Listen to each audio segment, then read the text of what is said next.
Fortis Viz Group Limited is a company incorporated in 2023 by my son Kevin and Dr. Keith. Again, some two very enterprising young men. This company has not even taken off. They are still figuring out what business they can do. And before they can even settle down, their father is under siege. So they have to come here every day to keep me company and find out what is not happening. This company has not even started. These are young people, children. Why do you want to destroy their future? By putting their names in the press with negativity because you want to destroy their father. These are innocent boys who have decided to invest in their own country. Why do you want to destroy them? You can destroy Gachagua, fair enough, he has lived for 59 years. But these boys, hardly 30 years. Why do you want to destroy them? Pioneer Medical Company Group, I founded this company in the year 2008. It has not done business for the last 10 years. Why are you bringing it to Parliament? Ruto Furniture Mart Limited, I founded this company with my wife, Pastor Dorcas, in the year 1999. We used to sell furniture at the roundabout at Bomas on your way to Rongai. And we built this company from scratch. And it's been in existence for years. And when we stopped trading with it, we put up apartments in Koroi, in Rongai, called Rido Plaza, that are managed by this company. We collect rent. We have, I think, 40, 50 flats there, and pay tax every month. What wrong has Ruto Furniture Mart done? Rido Plaza was constructed in 2012, 10 years before Gachagua became deputy president. Even if you want to kill his men and make sure he's totally destroyed, why don't you pursue him for the 2 years he has been in office? Why do you want to go back 20 years before he became deputy president and criminalize his enterprise and his hard work? Biovet Kenya Limited is a company, again, I founded in 2009. Many years before I even went to Parliament. It has not done business for the last 15 years. Not a single shred of evidence that this company has done wrong. It's not there. Murani Manufacturers Limited. It's a company that is founded by a character from our village and sold some shares to my wife and my children and interested them in manufacturing feeds for pigs and for chicken. It never even took off. This company has never traded in government. It has not done any business. It is actually dormant. I'm told the account has only 132,000 shillings. And you want to set the Deputy President of the Republic of Kenya, man elected by 7.2 million Kenya shillings, because his wife and children have some shares in a company that has 132,000 shillings. Surely. Delta Merchants Limited is a company I founded in 2009 during the Kibaki era. It has not done business for 15 years.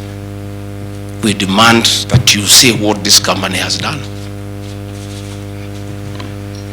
Wamunyoro Investments Limited is a company named after my village in Wamunyoro, which I founded in the year 2001 as a construction company. This company owns a lot of property that I bought in those years when the economy of this country was on sound footing. Since I became deputy president, we ceased all activities of this company. It has not done a single transaction with anybody. company is dormant, but it owns property. Those properties were bought and acquired long before I became deputy president.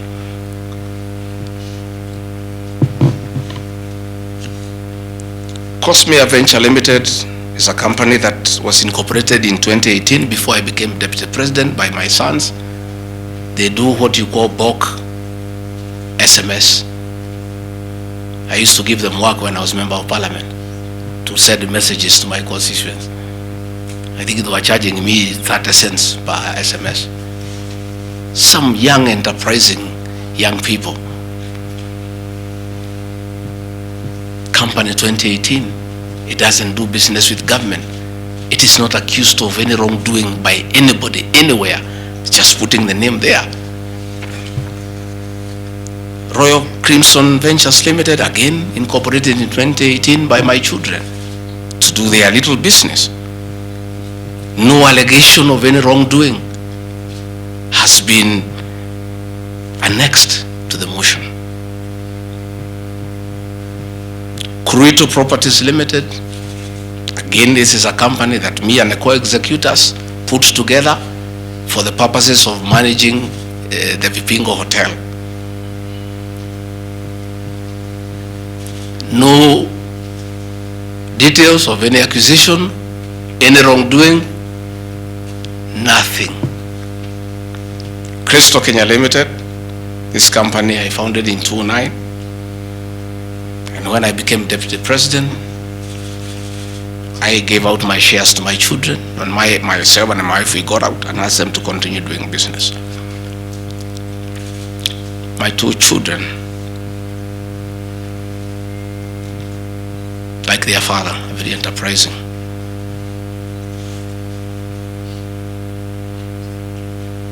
Nyeri County, where I come from, we were hit badly by COVID, and all our hotels shut down. Hundreds of jobs were lost. Many people who were supplying to those hotels shut down. The two most important hotels in Nyeri is the Outspan Hotel and the Treetops Hotel, and they are always run together.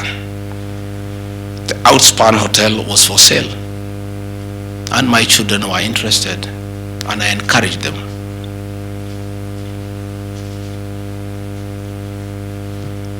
Treetops Hotel cannot be sold.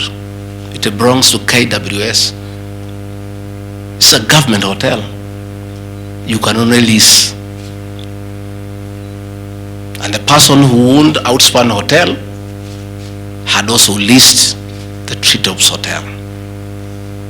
So my son acquired Outspan Hotel and got an assignment of the lease. So they don't own Treetops Hotel. It's on a lease from KWS to Aberdare Safari, then an easement to Cristo Kenya that is run by my children. I shouldn't be here talking about Cristo Kenya Limited and my children because they are not part of this proceeding. But they have no other forum to defend themselves, so I have to defend them. They are grown-ups. They should defend themselves, but they don't have the forum. They went to a bank and borrowed 600 million. The documents are there. And bought a hotel and bought the lease. And I publicly announced that my family has acquired the two hotels because there was nothing to hide. I saw no need to advise my children, like other people do, to buy the properties through proxy because this was straight business. They went and borrowed 600 million from the bank. And they were given 1 year moratorium, which is not over, to do the renovations and all that and open the facility. But I want to thank my son, Dr. Keith Regadi. He worked very hard. That I think last month or so, I was at the Treetops with the British High Commissioner to open the Treetops. The Treetops is so important to the people of Nyeri and the Aberdare ecosystem. It is in the Treetops Hotel that Princess Elizabeth slept as a princess and woke up as a queen.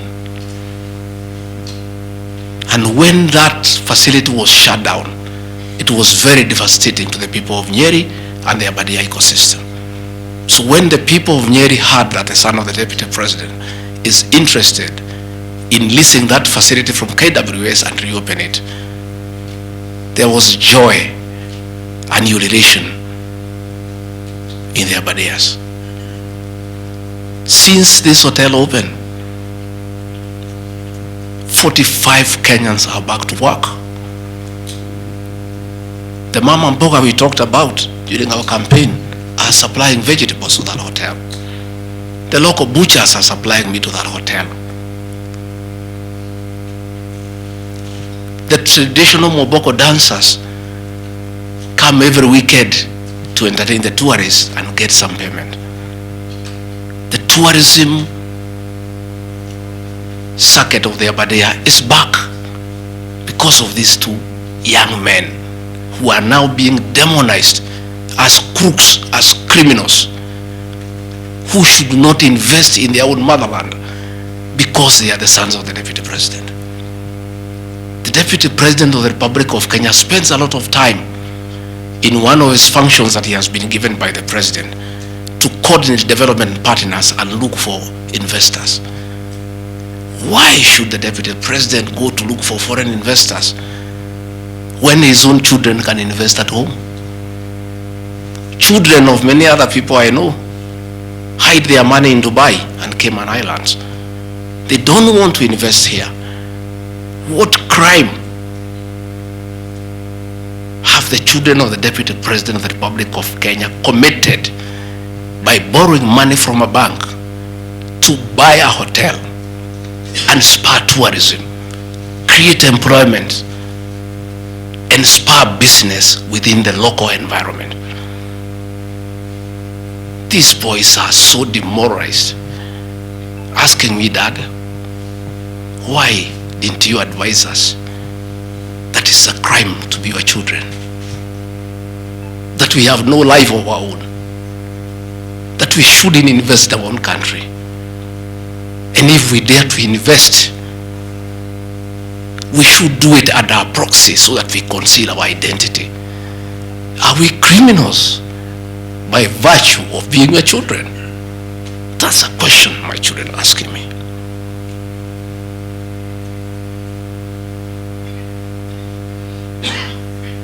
What crime can children of Kenya commit to borrow money from a bank and start an enterprise and employ people and spur tourism?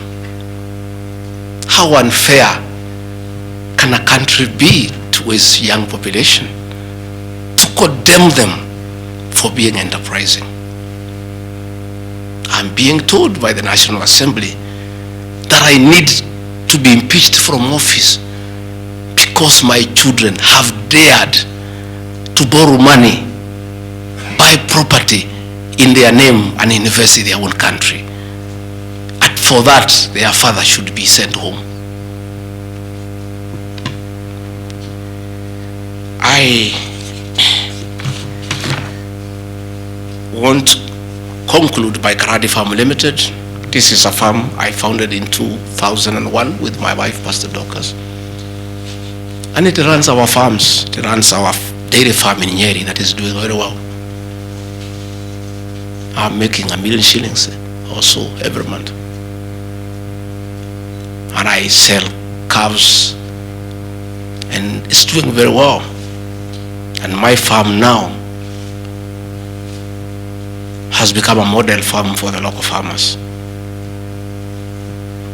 We are doing chicken, we are doing rabbits, we are doing sheep. Again, nobody has told me what crime has Karandi Farm committed. Technical Supplies and Services Kenya Limited, a company I founded in 2001. I did business during the Kibaki era. When things got very bad, I stopped doing business with it. It has not done business for the last 8 years. And of course, in the 2 years I've been deputy president. I want proof. Tomorrow, the National Assembly to table proof what these companies have done. They will be very embarrassed before the people of Kenya. This will be the most shameful act ever in the history of our National Assembly, where you go table a motion that is so sensational based on trash and not a single accusation backed by evidence. I have seen an allegation that exerting influence on officials of the Ministry of Lands to issue an allotment letter to Wamunyoro Investments Limited and using the fraudulently acquired documents to support a court case. Again, Wamunyoro Investments Limited was never allotted any land. This parcel of land, 209/12077, Wamunyoro acquired at 24 million shillings in the year 2012. The documents are there, we'll give them to you. Purchase from a third party. Somebody went to the National Land Commission and lodged a case and claimed the property belonged to him, a former senior officer in the Ministry of Lands. And the National Land Commission made a determination, the records are there, that the land belongs to Wamunyoro Investments Limited. Again, he went to the High Court in the year 2022. I was not Deputy President. I made my witness statement before I became Deputy President. I supplied all documents before I became Deputy President. I did not file any evidence as Deputy President. And the matter was concluded, and the High Court issued a judgment. We'll give you the judgment that the land belongs to Wamunyoro Investments Limited. I am told that they have appealed the judgment. I invite the Honorable Mutuse to apply to be co-joined in the appeal, and then he can argue his case. This is a matter that has been adjudicated by the High Court of Kenya and made a determination, and you want to bring it to the National Assembly. The matter is alive with the Court of Appeal. It is sub judice to even discuss it in Parliament because a determination has been made. Irregular procurement of mosquito nets at a cost of 3.7 billion. I saw a huge headline from the Star newspaper, planted headline. This is the most ridiculous headline I've ever seen, and this is the most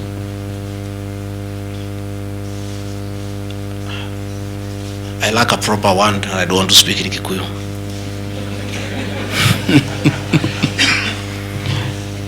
I think somebody needs to give me some water. What I want, I'm looking for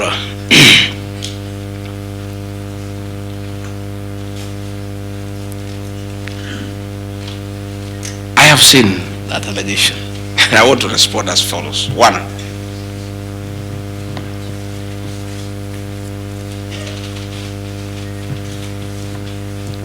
there is Andrew Mulwa. He has sworn an affidavit with the false allegations, and he had better be very careful, because he has made a statement on oath. In the affidavit, he says that Deputy President was involved in KEMSA 3.7 billion irregular procurement of malaria nets, either directly or through proxies. Further,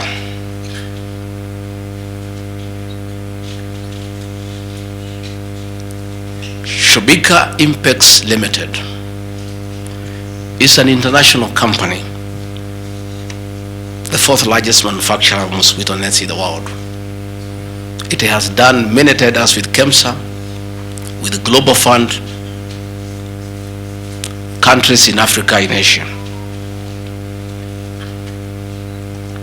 And there was a tender.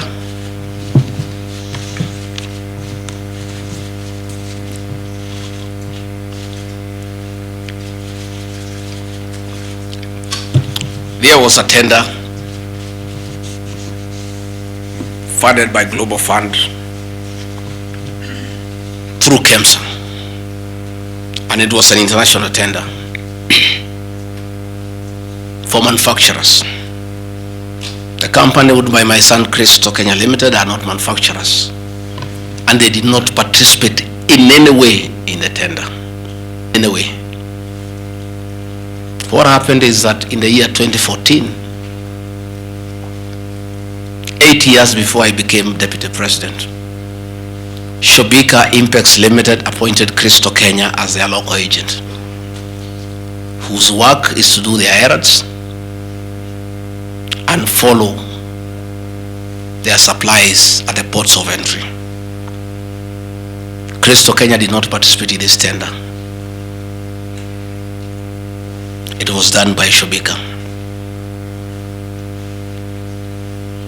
KEMSA wrote to Shobika and said your tender was not successful because you had a problem with pagination of your security documents. Pagination. Those of you who have done tenders, you number the pages, and if they are not right, you can be disqualified. And therefore, they were told, can you come and collect your bid board, your original bid board? That's what happens. If you participate in a tender and you don't win,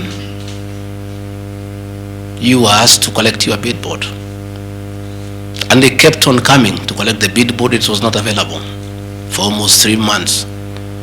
And they asked the local agent, that is Crystal Kenya Limited, can you follow up on our behalf? We participated in this tender, we did not win. We have a letter asking us to collect the bid board. We are waiting for it because this is money that is tied as our agent in Kenya. Can you follow up? And that is why when my son on behalf of Crystal Kenya Limited went to KEMSA trying to follow up, and when it was not working, he brought it to my attention and I made a call to Mr. Andrew Mulwa asking, my son has been here, there is a little issue about a bid board of an unsuccessful tenderer. Why is it that this is money that is tied, and these are foreigners, these are foreign investors, we don't want to make life difficult for them, please, why don't you release it to it unless there's a problem? No, he said, no, the matter is under investigation, that is why we cannot release it, the bid board is with the SEC. I said, fine, if the matter is under investigation, so be it. Right along, the investigations were over. EACC wrote to KEMSA and returned the bid board. KEMSA in return wrote to Shobika and returned the bid board. End of story. Shobika did not win the tender. They were not awarded the contract to supply the nets. No nets were supplied by Shobika. No public funds were lost. And we are told by Deputy President asking why a bid board to a tenderer who has failed to win cannot be returned, he endangered the lives of the people of Kenya. That is how absurd the allegation is. There is no evidence that the company with my son participated in the tender. They did not participate. There is no evidence that the Deputy President interfered with the tender. The only crime is that urging so that we don't frustrate foreign investors. If they were not successful, why are you keeping their tender security? You need to give it to them. And it was a lot of money.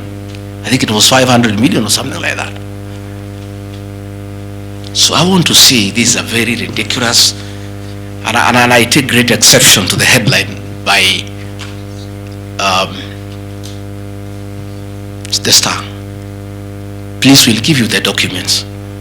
Tell us, where was the Deputy President involved in that tender? This is a tender that never was. And for the record, to show that this tender had no problem, after the investigations, during the investigations, the CEO, Terry Ramathani, was suspended to allow investigations as it should be. And Mulwa became the CEO. Mulwa was not there during the tendering. He came after the tender had been annulled. And he was dealing with the aftermath of the annulment of the tender, that is returning the bid boards, sending document to ACC. I After investigations by EACC and the Senate were concluded, Terry Ramadhani was appointed by President William Ruto as the Deputy High Commissioner to India. That tells you, because when those appointments are made, the head of public service writes to ACC, DCI on issues of integrity. Terry was cleared, which means there was no scandal. And again, and most important, no public funds were lost, no nets were supplied. Therefore, this is another fishing expedition to just justify the 5.2 billion. I think that is why they were putting the 3.7 billion to make the maths to add up. You know, when you want to talk big figures, you must look for 3.7, 600 and all that. Even all these things I have read here, if you take your phones, we are nowhere even, we have not reached 2 billion. Because Olive Garden 400 million, Queen's Gate Apartment 600 million, Outspan and Treetop 600. So these are just figures that were being put to the people of Kenya so that they can see us into bad light. Unnecessary and expensive renovation at the official residence in Karen and Mombasa. How Mutusen knew it's unnecessary, I don't know. He has never been here. You guys were here before. When President William Ruto was deputy president, he was denied funds for 5 years. This place was in very high state of disrepair. It took me 7 months to move in. The roofs were leaking, the toilets were blocked, the septic tanks was broken down, the borehole was broken. There was nothing. Parliament, in its own wisdom, allocated funds for the renovation of this residence. As a deputy president, I have nothing to do with public expenditure. In fact, at that time, the accounting officer between 2022 and 2023 financial year was the State House Controller. Procurement was done, tender was awarded, and the renovations were done. And you can see the place looks good. There was need to dignify the office of the deputy president because he has a function of coordinating development partners. Ambassadors and high commissioners and all sorts of international visitors are always here. So to dignify the office of the deputy president, the residents needed to be in the right standard, and that is not my decision, and I have nothing to do with it. As for the contractor who was awarded the job, I don't know him, and I don't need to know him. I have no business.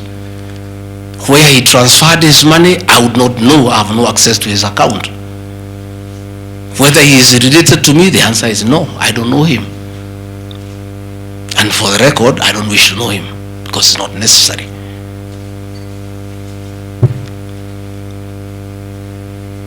Government expenditure is audited every year by the Auditor General. Since this office was under the executive office of the Deputy President for that financial year, the Auditor General did her inspection and gave us a clean bill of health. The renovations that were done were not highlighted with having any audit query. If the Honorable Mutuse had taken his time to look at the Auditor General's report, he would not have brought this baseless accusation. And even if there was an accusation, it should be directed to the accounting officer, who is the State House Controller, not me. I don't deal with procurement. I don't deal with financial management. I don't deal with anything to do with public finances. But since the matter has been raised, I have to answer to it. I have looked at the Auditor General's report, clean. I have looked at the contract, it's signed by the Controller of State House. As to the work, that I can attest, they did a very good job. And this residence has been dignified. The same with the residence in Mombasa. You know, the residence in Mombasa is where President William Ruto and his wife, Mama Rachel, were chased away, and the house allocated to the regional commissioner. And on assuming office, I took up the residence. It was in state of disrepair. Again, it was renovated. It's a good place. And I normally go there when I go to Mombasa. And it makes a lot of sense, because before the renovation of that residence, anytime I went to Mombasa, I normally have a huge delegation of security people, hospitality, and all that goes with the office, not really me. The bills were very expensive. It makes a lot of sense to have an official residence for the Deputy President in Mombasa, so that when he is there, you cut down on public expenditure.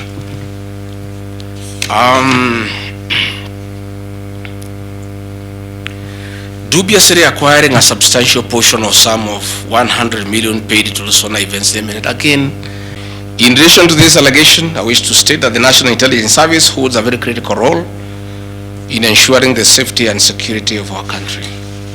They are responsible for gathering intelligence and share it with all our law enforcement agencies to ensure that the country is safe at all times.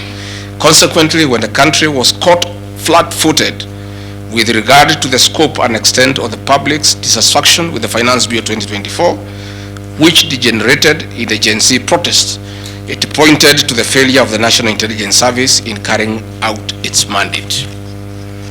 I am persuaded that the National Intelligence Service ought to have known beforehand that the public was completely opposed to the Finance Bill, and they ought to have briefed the President before the protests began, as this would have caused a change of tact by government regarding the proposed bill, and protest which culminated in the loss of innocent lives and destruction of property could have been avoided. Hence, I express my opinion, as this is in my public media briefing in Mombasa, and my utterances were not any different from what happens to other countries when there is lapse or failure by the intelligence agencies. Many of you will recall that after September 11th terrorist attack in the US intelligence agencies were massively criticized, and inquiry was even opened to investigate why the intelligence agency was not able to detect and thwart the terror attack. Under the Constitution of Kenya, the government agencies are supposed to be accountable to the Kenyan people, including the National Intelligence Service, and calling them out when there is a dereliction of duty does not amount to undermining them. In any case, the Director General of NIS is not above the law. He is a public officer. Just like the President, the Deputy President, Cabinet Ministers, he too is subject to criticism like any other public officer.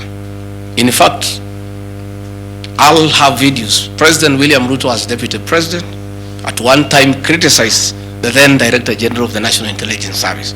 In another video, he heavily criticized the then Inspector General of Police for the performance. I have learned from my boss how this job is done. It's clear. It's done. I mean, nobody, the President is criticized daily. The Deputy President is criticized daily, and we take no offense. The Director General of the National Intelligence Service is not above the law. He is a public officer. He is accountable to the people of Kenya. And when one feels he has underperformed, he'll be called out, because that is the nature of the Kenyan state. And this I learned from my boss when he was Deputy President. Again, there was an issue that the President and I committed ourselves publicly that never again in our administration shall ever we allow abductions and extrajudicial killings. Despite the police keeping on misleading the President to say that there are no abductions, you all know, you have evidence on video that they have happened. And that is what I commented, and I said it is wrong. And because I'm a truthful person, I'll say what is wrong when it happens. Despite the fact that I am compelled by the principle of collective responsibility to be part and parcel of every decision made by government, that I'll continue to do so but only those decisions that are constitutional and within the rule of law. Abductions and judicial killings are unconstitutional. I will never support them.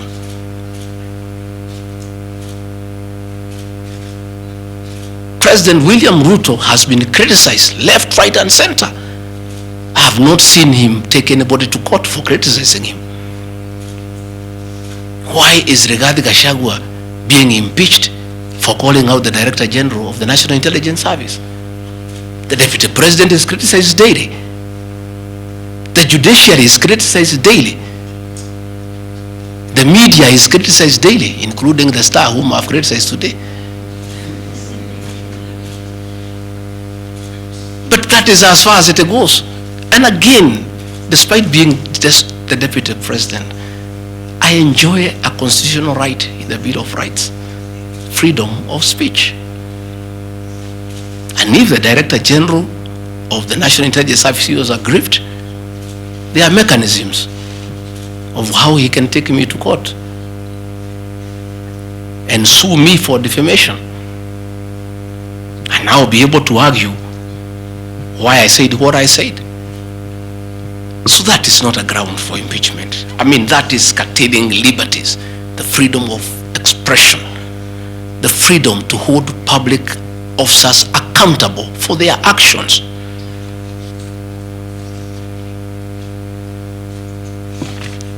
And I want to say finally,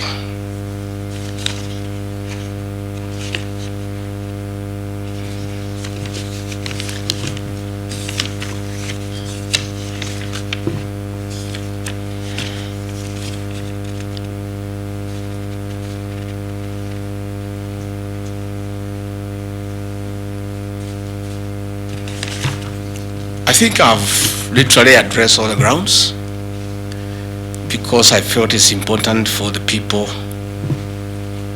of Kenya to know the allegations against the Deputy President and his responses. And as you have heard, though you are not judges and you are not advocates, there is nothing here that violates the Constitution. There is no gross misconduct.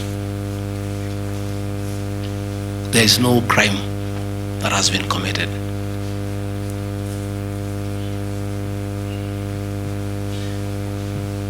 I'm innocent on all these charges, and I want to clarify my apology yesterday to the President did not in any way imply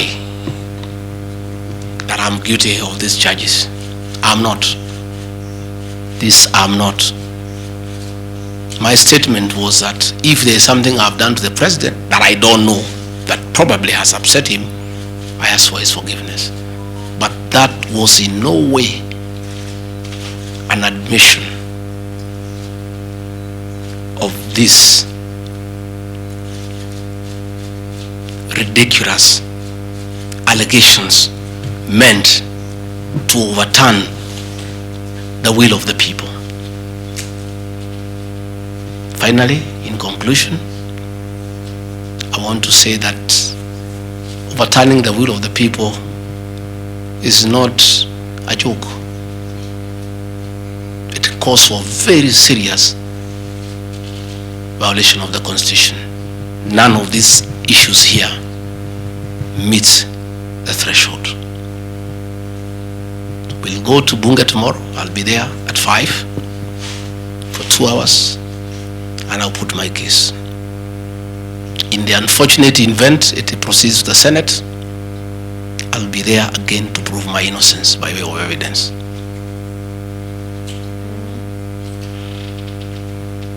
When I called this press conference, there was a lot of speculation that Gachagua wants to resign.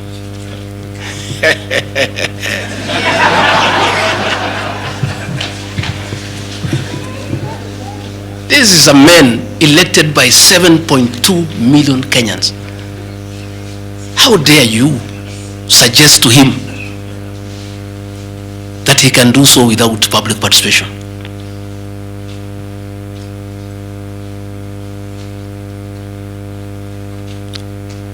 I have no intention whatsoever to resign from this job. I'll fight to the end. I have tremendous respect for our judiciary and the professional judges of the High Court, the Court of Appeal, and the Supreme Court. And in the professional manner they have handled serious issues affecting Kenya. The impeachment of a deputy president elected by 7.2 million Kenyans is not a small matter that can hastily be decided by a few members of parliament and senators and wish it away.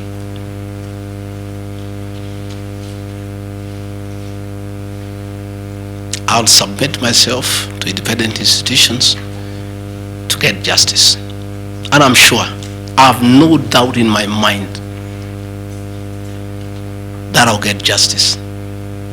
And this impeachment will be thrown out.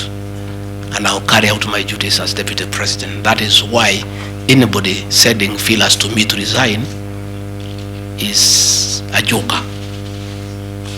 And I found a few people using my friends to come and sweet talk to me. Please, my friends, I don't want to become enemies with you. When you are given such silly messages, don't bring them to me. I have no intention. I cannot resign. I did not give myself this job. I was given by the people of Kenya. I've done nothing wrong against the people of Kenya whatsoever. I've worked hard. I've been very loyal to my boss, President William Ruto. I have worked hard every day.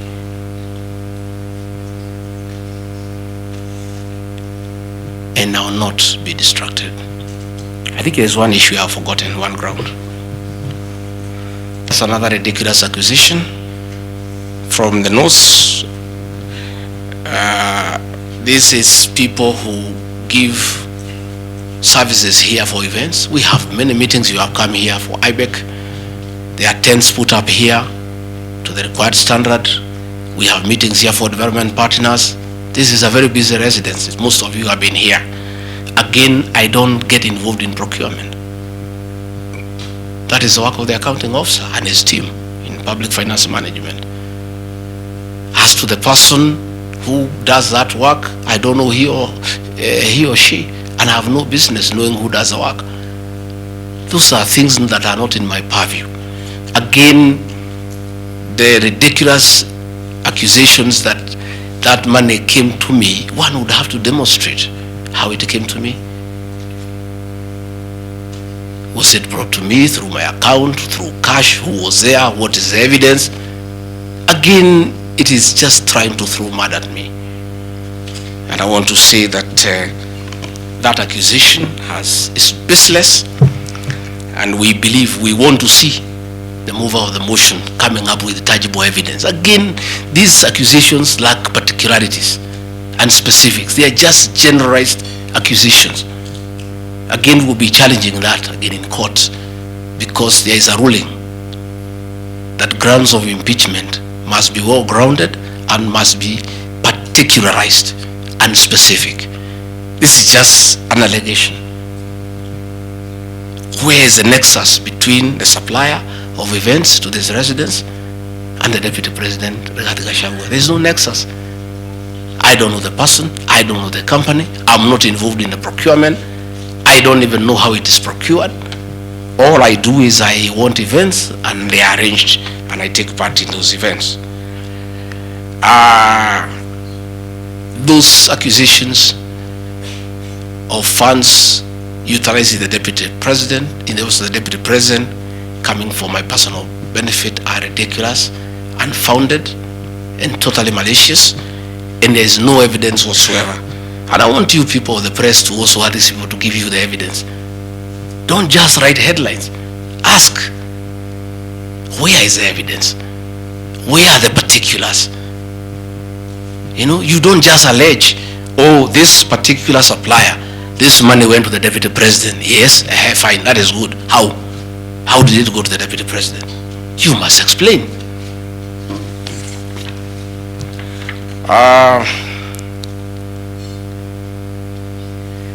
alleged sensational but false allegations against Lady Justice Esther Maina.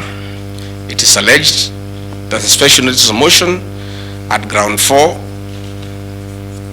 had a gross violation of the Constitution, that I publicly attacked the Lady Justice Esther Maina and falsely threatened to bring action against her. I did not threaten to bring any action against Justice Maina. I did bring action against her. I was just informing the public because I'm a public officer and I have freedom of speech. I have filed petition before the Judicial Service Commission against Justice Esther Maina in issues I felt I did not get proper justice. So I did not threaten her. I did what the law says.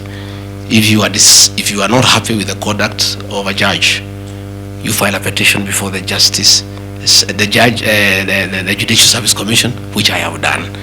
Again, I don't want to delve before the matters because it is against sub judice, but that I have done. So I cannot be threatened. I cannot be said to threaten her. And again, I have a right as a leader, as a Kenyan, to say what I'm doing. And I did say publicly that I will bring a petition against her. I have done it. And the evidence is there. You see it. We have filed a petition and we are waiting for it to be concluded.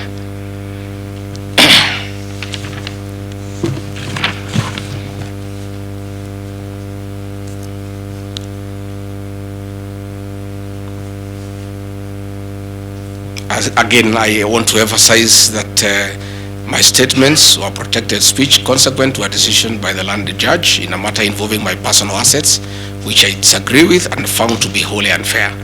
The matter having been concluded at that stage, my criticism of the decision was not sub judice, nor in any other manner prohibited by law. While I respond to the ruling of the land judge, I was in absolute disagreement with it. Contrary to the assertions, the special motion, I did not falsely threaten to bring action against the land judge. I took legal action available to every citizen of Kenya under Article 168(2) of the Constitution, which allows any person to petition the Judicial Service Commission for the removal of any judge, and filed a legal complaint before the Judicial Service Commission in March 2024. Complaint being live before the JSC, discussion of the conduct of the land judge in the said matter here would be sub judice. Diverting materials meant for construction of Kilifi Malindi Highway to tarmac a private load to Vipingo Beach Resort. Again, I said Vipingo Beach Resort belongs to the estate of the late Governor Gachagua. The facts are as follows. King Charles III visited Kenya between 30th October 2023 and 3rd November 2024. During his state visit, one of the designated places where King Charles III was to visit was Kuritu Marine Conservancy, which shares a road with the Vipingo Beach Resort. And it's a public road, by the way, it's not a private road. I have annexed a copy of the program of the state visit to Kenya by King Charles III, marked RG, which at page 13 on items 63 and 64 shows his departure and arrival at Kuritu Marine Conservancy. As I was walking around, I slept there, I think 2-3 weeks before the arrival of the king. And as you all know, I walk every morning. And as I walked on that road, I found there was a lot of activity and tarmac was going on. I was very happy and I asked what was happening. And I was told that the king himself, the third, will be coming. So, like all other residents of that area, we are very indebted to King Charles III, that this was done very speedily. Regarding Gachagua never called anybody to do this road. In fact, I'm informed that this road is donor funded, the one to Kilifi, and there is a component of corporate social responsibility. And I have learned, after I have inquired,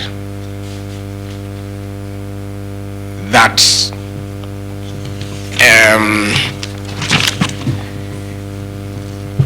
these people of that road is called Takaungu Shariani Vipingo. It's off the main road, and I am made to understand that Kuritu Marine Conservancy Vipingo Secondary School, Shariani Primary School, among other stakeholders, including a public market, applied to Kenya to be considered for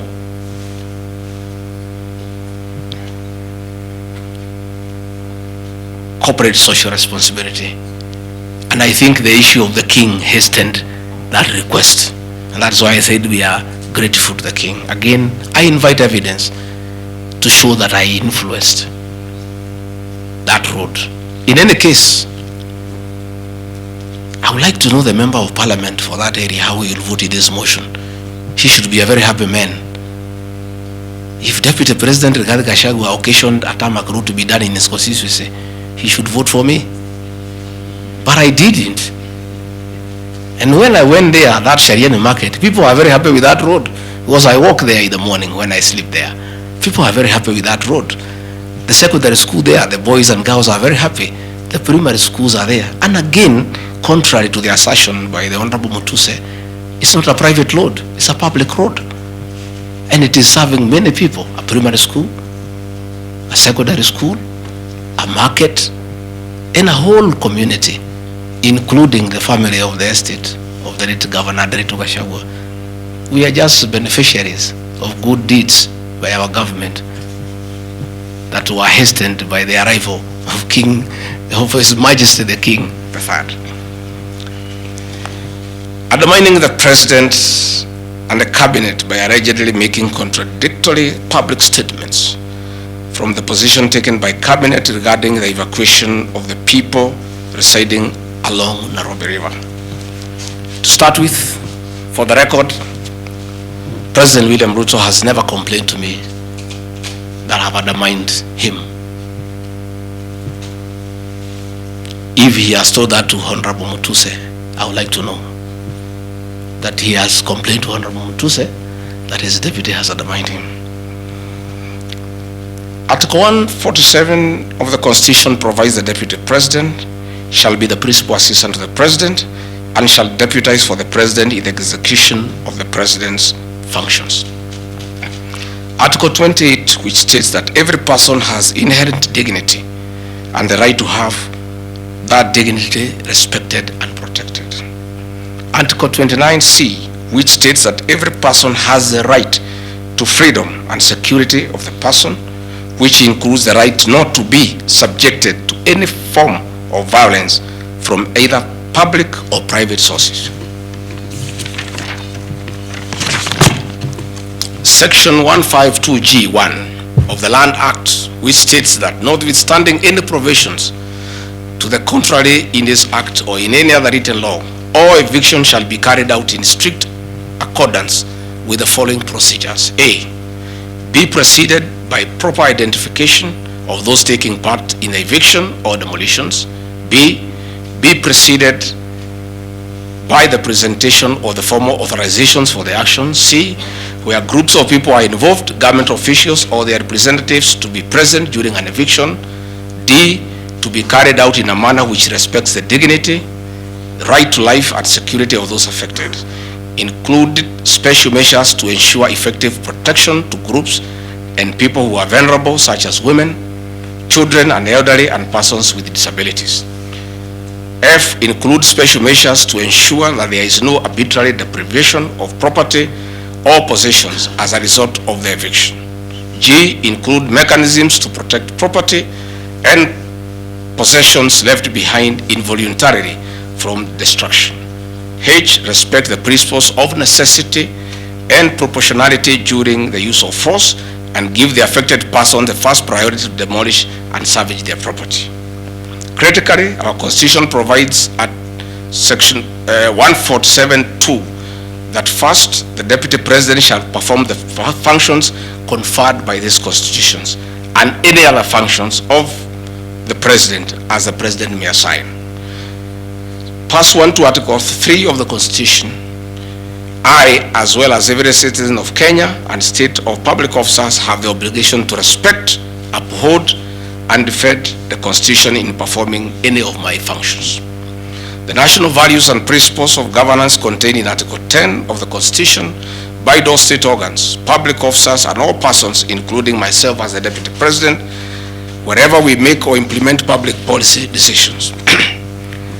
In relation to this matter, these national values and principles include the rule of law, democracy, and participation of the people, human dignity, equity, social justice, inclusiveness, equality, human rights, non-discrimination, and protection of the marginalized. Adherence to these principles became extremely important when we, as state officers, are contemplating legal evacuation of citizens with a duty to avoid inhuman forced evictions that would be contrary to our constitution and international law. While campaigning with the president, and subsequently when I was sworn in as deputy president, you can remember, I promised as a key pillar to the Kenya Kwanza government that there will be no forced and unlawful evictions, and that all evictions shall be human and entail legal compensation. You remember my inauguration speech. I said never again shall this administration carry out inhuman evictions in a brutal manner as was done in the previous administration. I and my office, the Office of the Deputy President, have undertaken extensive engagement with all parties in regard to the cabinet decision on eviction, which I fully support, including the Nairobi River, which is an entity under the ODP and County Government of Nairobi. Adherence to these principles become extremely important when we as state officers are contemplating legal evacuation of citizens with a duty to avoid inhuman forced evictions that would be contrary to our constitution and international law. Guideline number 6 of the United Nations General Assembly, guidelines for the implementation of the rights to adequate housing, prohibits forced evictions, and the state should ensure that any eviction under domestic law are fully compliant with international law. The guidelines further require meaningful engagement with communities to ensure that the rights of residents are implemented cooperatively without the need for eviction procedures or police enforcement. I have supported the implementation of cabinet directives on the eviction, safe for the fact that on being informed that each person residing at the Nairobi River was being evicted and paid only 10,000 shillings, which I and many other Kenyans felt inadequate compensation for eviction. I insisted that the government should abide by constitutional dictates and international norms while implementing any cabinet decision, including eviction, and maintain the dignity of citizens of Kenya facing evictions. My statements did not and cannot be construed to undermining the president, because the president, like me, sought to defend the very constitution. I hope I'm very clear. Am I clear? I cannot, I will not oversee, supervise, forced, brutal eviction against the people of Kenya. That I will not, and I can't. President William Ruto and I on the campaign trail gave a solemn undertaking to the people of Kenya that under our administration, that will never happen. So when I was asked to oversee brutal, inhuman eviction against innocent people without notice, without compensation, without due regard to what the Constitution says, I found it very, very difficult, and I rescued myself and allowed the CS for Interior, the Head of Public Service, the PS for Internal Security to proceed. If that is the reason why Gachagua should be impeached as Deputy President of the Republic of Kenya and sent home for refusing to undermine the Constitution, for saying no to brutal and inhuman eviction of poor Kenyans, let it be. Undermining devolution by allegedly holding a meeting in Nairobi. Good people, I'm sure you are as embarrassed as I am. That a deputy president holding a public meeting to talk to the people of Kenya is undermining devolution. To start with, Deputy President Gachagua, in the duties spelled out by the President under Executive Order number 1 of 2023, he has the duties to coordinate intergovernmental relations. I work with the governors. This is the home of devolution. I hold meetings with the governors every day. I chair IBEC. I cannot be accused,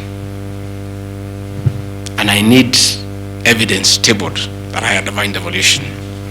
The motion alleges that on 29 September 2024, I unlawfully interfered with the running of the Nairobi City Council government by holding a public rally where I allegedly incited citizens against law directives of the county government on planning and relocation of markets. This is my response. It is not true that I incited citizens against the law directives of the county government as alleged. I wish to clarify and point out that when I held the public rally, I merely requested the governor of Nairobi County to speak and listen to grievances which were being raised by the market traders. Videos will be produced tomorrow in the National Assembly. I, regarding Gachagua, asking Governor Sakaja to take time to listen to the people and listen to their grievances. The traders had sought me out to intervene and request the governor on their behalf to dialogue with them and seek a solution to their grievances with regard to the relocation of markets. Had the governor listened to these traders, they would have had no business coming looking for me. All I was saying is listen to the people. Before you relocate them, have public participation. Most of those traders have lived in Wakulima market for 40 years. They wanted to discuss with the governor what happens to us, what happens to our customers, what happens to the distances that we cover, what about the extra cost of going to the new relocation. And I think the traders were right. Requesting a meeting with an elected leader is their right. And when they requested me to go and meet them, because they were desperate and they needed somebody to hear to them, I did go and speak to them. Again, this motion alleges that on 20 September 2024, I unlawfully interfered with the running of the Nairobi City Council by inciting citizens against law directives of the county government.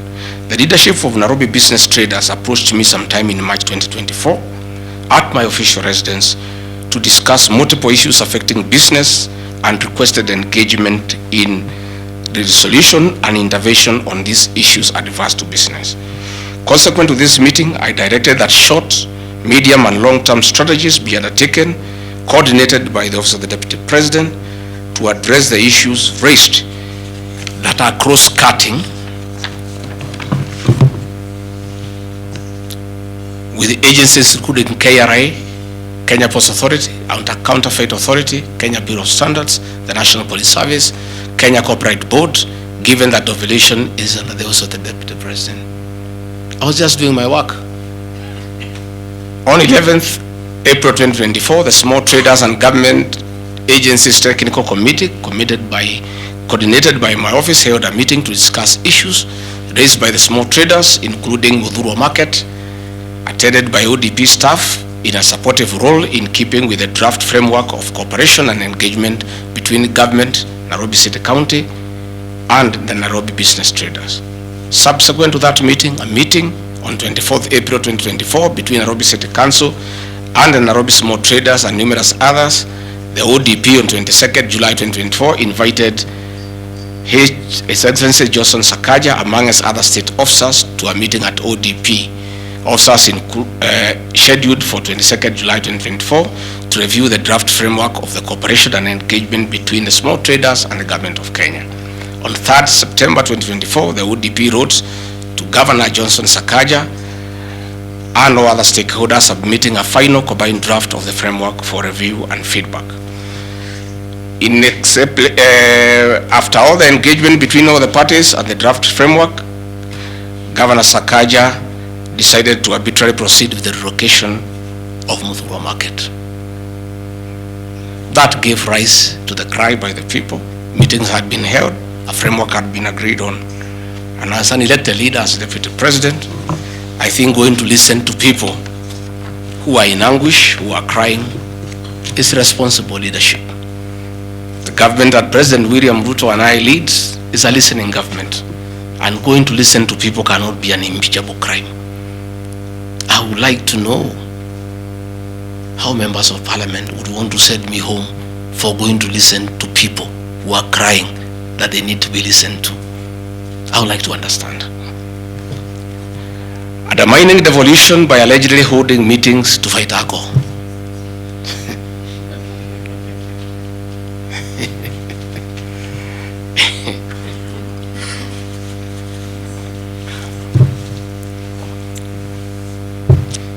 I think tomorrow will be the greatest circus.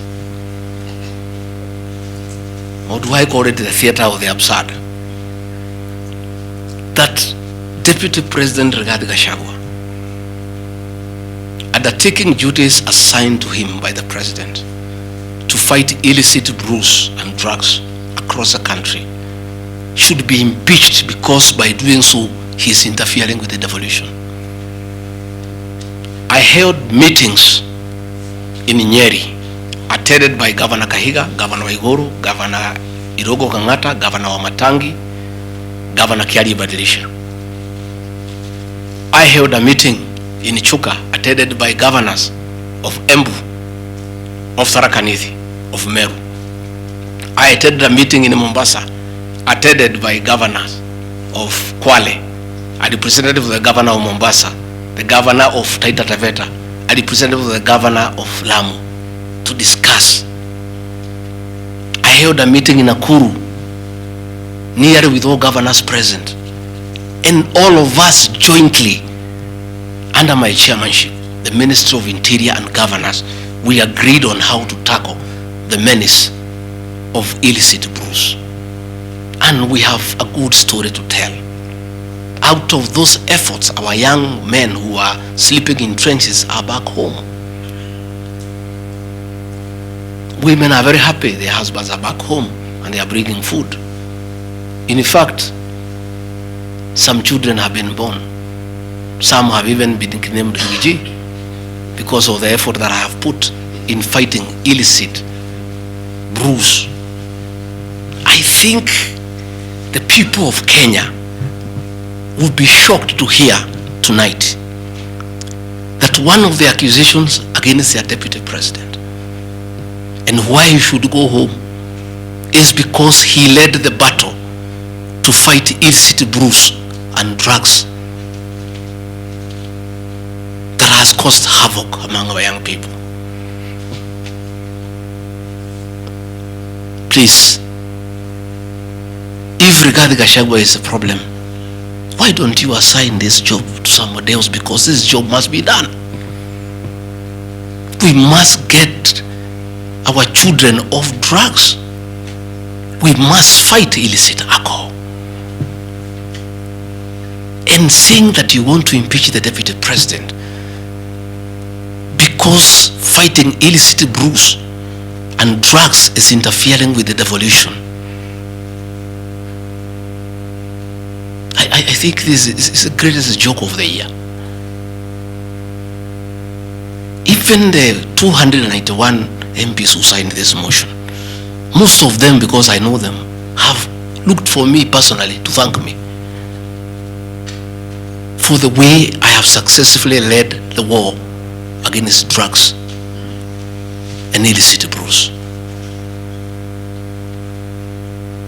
And that is why that sham public participation should have had my responses, so that the women could hear that one of the accusations against their deputy president is that he should be sent home because he was leading the war against illicit brews and drugs. I don't know.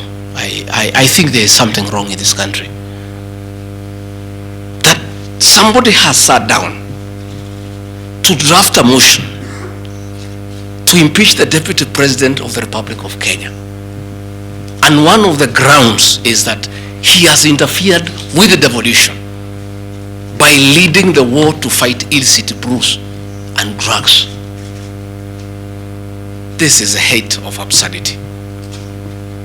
And Parliament will be the theater of the absurd.